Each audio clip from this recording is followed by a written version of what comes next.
welcome to Building Speech Therapy into Any School Day. I am Amanda Owens. I'm your speech language pathologist and your host today.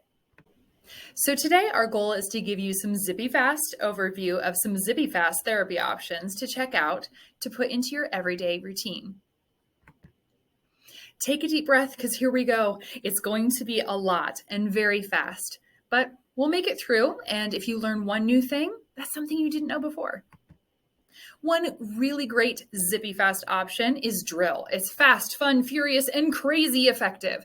This is great for speech sounds and simple language concepts that you can repeat over and over and over and over again to get some serious bang for your buck.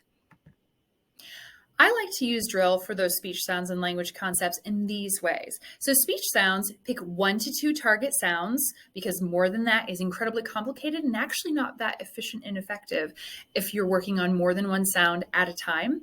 Also, you pick 5 to 6 words that have your targets in them, just 5 to 6. Research has shown that 5 to 6 gives you just enough diversity while still giving you enough concentrated focus to make some serious progress. Then we try for 60 to 150 repetitions. I can do that with the average kindergartner in about 8 minutes.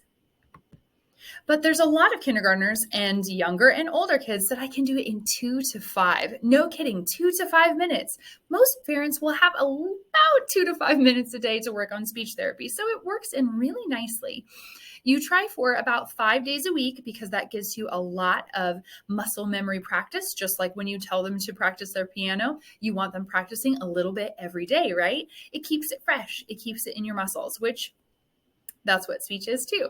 And there's also ways to keep it really fun but fast. I personally love engaging with the child so that the activity is its own reward. I say, fantastic, you got it. And they're like, yes, I did. I'm amazing. And I go, all right. Ready, another 5, let's give me another 5. And we get another 5, and then another 10, another 20. And all of a sudden I feel a little bit like I'm trying to sell them something, but they're engaged in the task, not distracted by board games or anything additional that I'm trying to give them, not even distracted by worksheets, which are super cute and super handy to print out. And you feel like you're really doing something, but sometimes that can actually be more distracting from the practice than it is helpful. It just depends on the child. Also, language concepts. When you're working on language concepts, keep printables simple. Search for no prep resources. If you haven't already discovered those, man, those things are great. You want to look for simple teaching. You want to look for repetition. You want to look for visual aids, and you want to look for something that's play-based at whatever age. If you can find, let's say, what I'm looking at right now on my bulletin board where I keep all my stuff stashed for therapy sessions, a Minecraft Would You Rather, perfect. Practice those R's with Minecraft Would You Rather. Definitely play-based, even though it's for an older age. One of my absolute favorite ways to work on speech and language completely organic to your school day, your work day, your play day, whether or not you guys aren't feeling good or you're feeling great, whether or not it's a busy day or a totally relaxed day, whatever you're doing, the 4 strategies that are in my Late Talker to Chatterbox series, oh man, they are a powerhouse and they are so incredibly flexible. They can be used to work on a variety of different things and everywhere, almost all the time. I've done it with soapy dishwater hands. I have done it in the hallways. I have done it while on a playground, swinging upside down. You can do it everywhere, all over. They're incredibly flexible, and that makes them a really speedy way to get speech therapy in all the tiny little moments of your day. You almost won't even think about it. I love it when it becomes second nature because they're beautiful strategies when they're second nature. But narration, when you say what you see around you. Modeling, when you say what your child would say or should say if they could say. Recasting, when you say what your child said, but you say it better. With affirmation, so affirming what they say, and with clarification, where you say it and their ear hears it and goes, oh, that was different than what I said, or that was more than what I would have said. That's fantastic. I should store that up in my little memory for later. Even when they aren't ready or willing to work on their speech sounds or their language just quite yet, you use recasting and it will work with their brain even when they're not ready or willing. Expansion, when you say what they say and you add something to it. I call that one the ante up. I don't know if you're a card player, but that idea always comes to mind, where you take what they give you and you add one more. You take what they give you, you add one more. Always just showing them what that next level is so they can look off into the distance and say, when I start using my verb endings correctly, that's about what it'll look like. Thanks, Mom. Now I know what it looks like in every single situation. It's really fantastic strategy, especially for our littlest learners, but even some of my kindergarten, first grade, second grade, third grade, and occasionally fourth grade learners will really love just having that feedback in their ear constantly, because it gives them progress even when they're not completely focused on a sit-down task. So expressive, so flexible, so individualizable, and they're just really fantastic strategies. And like I said, if you're interested in them, you should check out my website, www.illuminatecommunicate.com, to see about learning more. One additional thought with the Late Talker to Chatterbox 4 strategies that are used all over by all sorts of speech language pathologists, these strategies are a super fit for unschoolers and little learners. Another type of way to get your therapy into your school day a little bit more organically, a little bit more quickly without having to plan a bazillion new things, themed units. If you're already somebody who likes to do unit studies, themed units work well with speech therapy practice.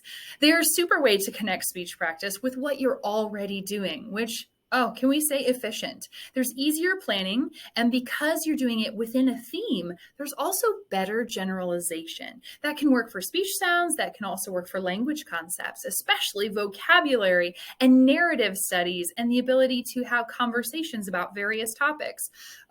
So stellar for vocabulary development. I really love what unit studies or themed units can do with speech therapy, so you might want to give that a try.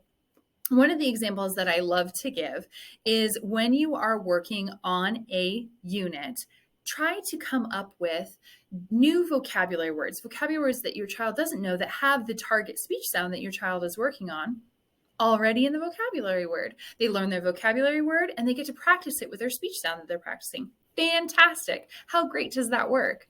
I think you can probably figure out the ideas about vocabulary development just by thinking about what does a unit study usually do. It gives you immersed in a study all about one particular topic. And that helps you map out and connect new words to words that you already know and new words to new words and concepts that you get to learn all together. How fantastic is that? So like I said, it can be a wonderful way to just scoop up speech therapy practice and put it right into what you're already doing. There are tons more of great options. Because homeschool moms are so resourceful, I know that you're probably already digging out different ways to get involved, to take the time out to work with your child with their speech therapy, and you're probably just up to your ears in resources. But we'll do a brief recap and just give you some examples of how each one of these can cut down on the time that you're spending overall.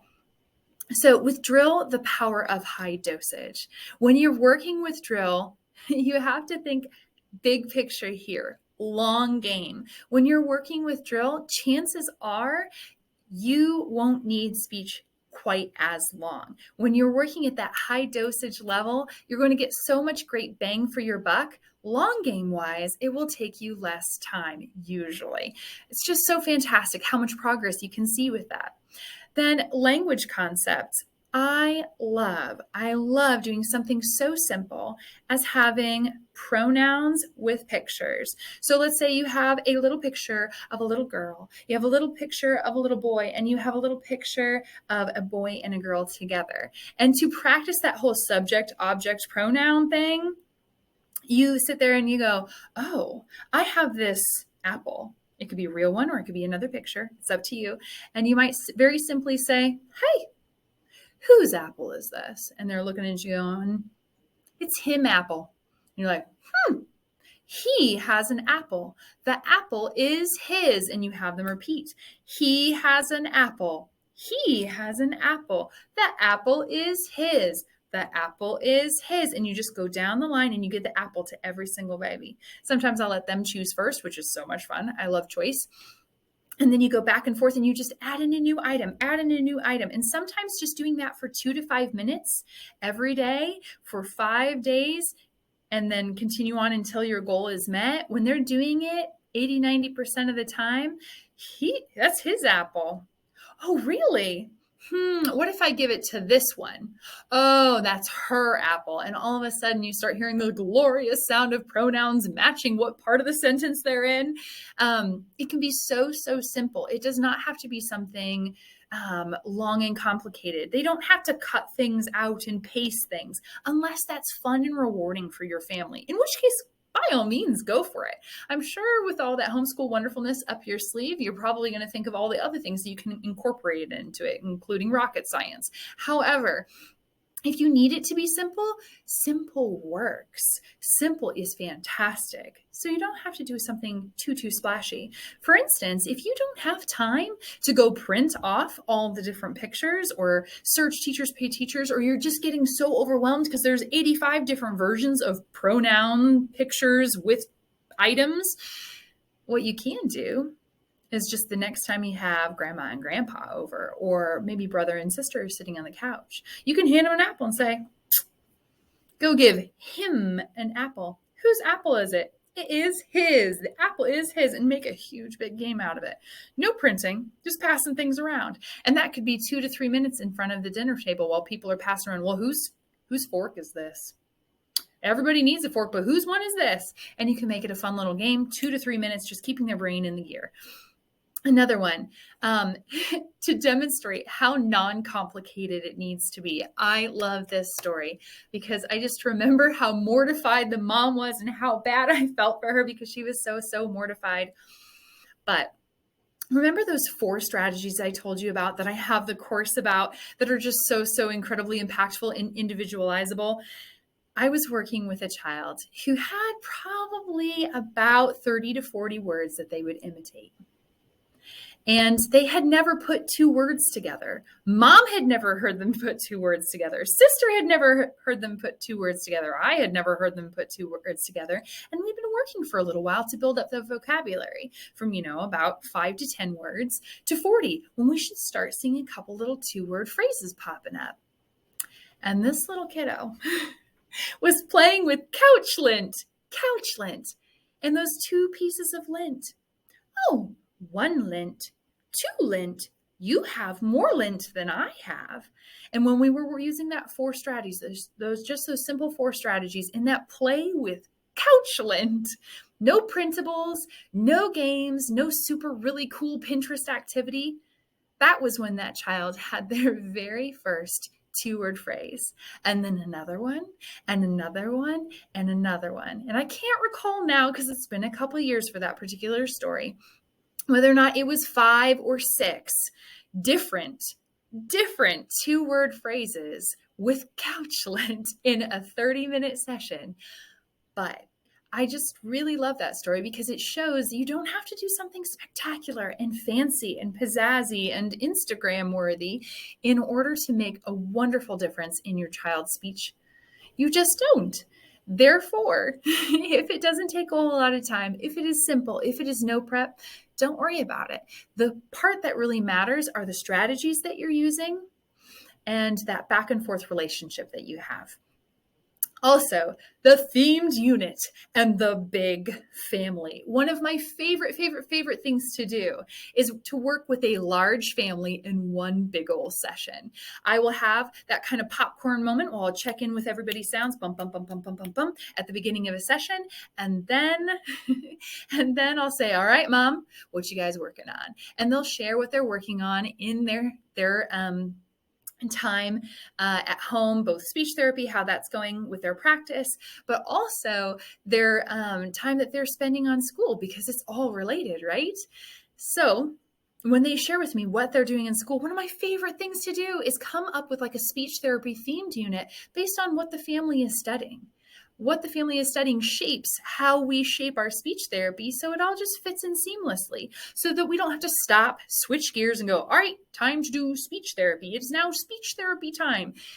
when you don't have to switch gears like that, it just plain saves time. So all those different examples to show that there's tons of great options out there. Obviously, these are examples. There's a bazillion different ways to do it under each one of these categories. And that's just those types of techniques. So much fun and very simple, much more simple than you might know. If I have brought anything new to you today, I am so glad. I am so excited. And if there's something else that you just really would like to know about, you want to learn about, maybe you want to learn more about some of the techniques that I shared here, the fast quick drill or the 4 strategies, I would love to work with you some more as you learn about that. I will be having courses pop up throughout the summer. For those, I also host workshops. I have a free support group on Facebook, so I would love to get to know you better. Take a look at www.illuminatecommunicate.com and ask me any questions. Find me there and get more information on anything that you'd like to learn more about. Thank you so much for joining me today. I'll see you around.